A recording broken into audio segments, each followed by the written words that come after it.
Hello mga kasyurikat og sa mga katkat. Hello, hello, hello. Ito na naman si Syurikat Akira. Gumagala na naman si Syurikat Akira mga kasyurikat. Ayan na naman. Kahit maambon-ambon mga kasyurikat, gumala na naman ako. Para lang may ano ako sa inyo, maipakitang mga magagandang tanawin dito sa Sweden mga kasyurikat. At ito na nga mga kasyurikat, pumunta ako dito sa Landskrona na castle.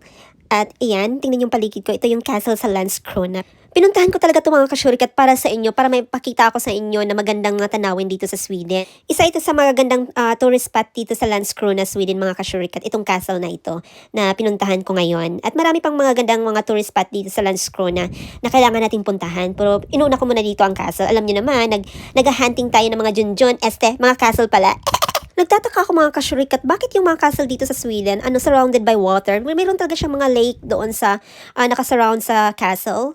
At ito naman yung loob ng castle.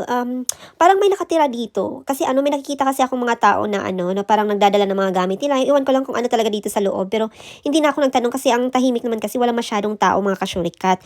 Kaya naglibot-libot lang ako. Tiningnan ko lang kung anong nandito sa loob. Kaso naman, maganda siya tingnan. Napakaluma niya. Kaso lang, tahimik talaga. Walang masyadong tao. Parang ako lang talaga ang tao dito mga kasyurikat. Nakakatakot. Parang mag-isa lang talaga ako dito mga kasyurikat. Tingnan nyo naman. Walang katao-tao talaga. Kahit isa man lang junjun o pensipik ko man lang. Wala talaga.